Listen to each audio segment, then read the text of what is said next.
Assalamualaikum warahmatullahi wabarakatuh. Alhamdulillahirrabbilalamin. Selamat pagi anak-anakku sekalian, kelas 8. Bagaimana kabarnya? Mudah-mudahan Allah berikan kesehatan selalu oleh Allah. Amin ya rabbal alamin. Baiklah, hari ini pembelajaran fikih untuk kelas 8, pertemuan kedua di bab 6.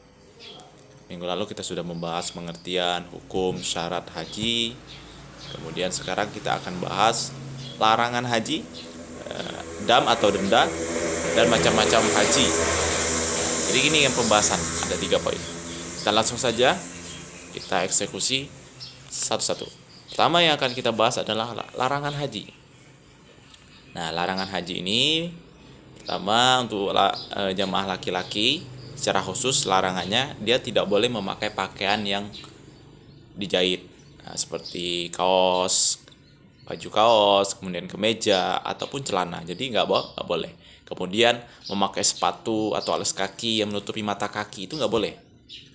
Jangan ada memakai alas kaki ataupun sepatu ya. Kemudian menutup kepala. Nah, menutup kepala dengan pakai topi itu nggak boleh. Jadi jamaah laki-laki khusus untuk haji dan umroh nggak boleh kita memakai menutup kepala dengan topi, nggak boleh. Kemudian larangan khusus bagi jamaah perempuan. Jadi jamaah perempuan itu saat melaksanakan ibadah haji dan umroh dia dilarang untuk menggunakan kaos tangan. Jadi yang menutupi telapak tangan ini nggak boleh, dan menutupi muka nggak boleh. Nah, selanjutnya larangan bagi jamaah laki-laki dan perempuan. Nah, pertama ini jamaah laki-laki itu memakai wangi-wangian kecuali dipakai sebelum memakai ihram, boleh memakai wangi-wangian. Kemudian memotong kuku nggak boleh, mencukur atau mencabut bulu badan itu nggak boleh. Berburu, kemudian mengganggu atau membunuh binatang dengan cara apapun, nah ini nggak boleh. Nah, kemudian nikah atau menikahkan atau meminang wanita untuk dinikahkan itu nggak boleh. Kemudian bercumbu atau bersetubuh itu nggak boleh saat jamaah laki-laki dan perempuan.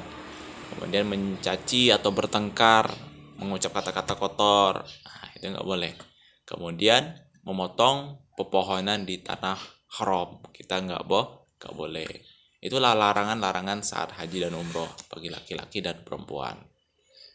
Nah, sekarang masuk kita ke pengertian dam. Dam ini atau bisa disebut dengan denda.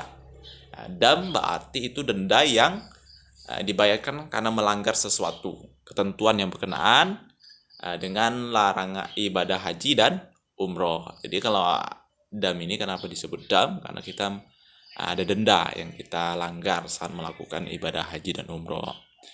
Nah, sedangkan secara syariah dalam dan berarti itu ya,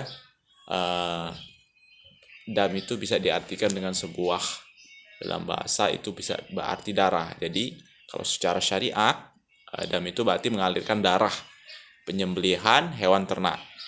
Jadi hewan ternak yang disembelih pun disesuaikan dengan pelanggaran yang dilakukan, seperti sapi, kambing, atau unta, dan diberlakukan sebagai denda karena beberapa perkara berikut. Biasanya orang-orang yang melakukan penyembelihan ini saat ibadah haji dan umroh dia melakukan pelanggaran. Nah, ini harus mereka jalani. Pertama, biasanya dia meninggalkan hal yang diperintahkan secara sengaja. Kemudian melakukan hal yang dilarang dan dalam ihram. Ketiga, mengalami kendala saat perjalanan menuju Mekah karena sakit keras dan lain-lain. Keempat, sejumlah benda tersebut diberikan ketika seorang tidak bisa melanjutkan proses ibadah haji dan umroh. Dan tidak melulu dilakukan dengan menyembelih hewan ternak. Nah, tidak melulu ya. Jadi bisa juga dengan membayar fidyah secara berpuasa, kemudian memberi makan fakir miskin dan bersedekah. Nah, ini nggak harus melulu orang yang melakukan pelanggaran itu menyembelih hewan ternak, nggak harus. Mereka bisa membayar fidyah dengan berpuasa atau memberi makan fakir miskin dan bersedekah. Poin yang ketiga yang terakhir kita bahas adalah macam-macam haji, ibadah haji. Haji pertama dibagi menjadi 3, haji ifrad, haji qiron, dan haji tamatu. Haji ifrad. Nah, haji ifrad ini termasuk dalam macam-macam ibadah haji ya. Jadi haji ifrad ini merupakan ibadah haji yang dikerjakan terlebih dahulu. Baru dia umroh. Haji dulu baru dia melakukan umroh. Jadi dari segi bahasa kata ifrad ya sendiri berarti menjadikan sesuatu itu sendirian atau memisahkan sesuatu yang bergabung menjadi sendiri-sendirian. Jadi melakukan ibadah haji dulu baru melakukan umroh. Kemudian ada haji kiron.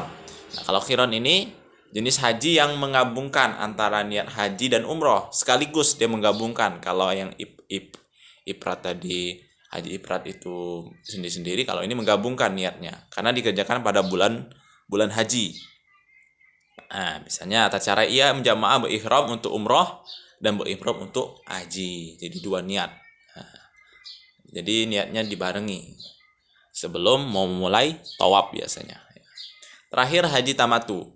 Haji tamatu ini merupakan jenis haji yang mendahulukan umroh dulu baru haji. Nah, ini bedanya. Jadi biasanya disebut sebagai haji bersenang-senang ini. Dia laksanakan umroh dulu baru dia baru melakukan ibadah haji. Pelaksanaannya yaitu jamaah berikhram untuk melaksanakan umroh dulu ya pada bulan-bulan haji. Pada bulan Syawal, Dzulqa'dah, 10 hari pertama dari bulan Dzulhijjah. Nah, setelah itu baru dia melaksanakan haji. Nah, itu ya, ada 3 macam-macam ibadah haji. Harus dipahami, ada haji ifrad, haji kiron, haji tamatu.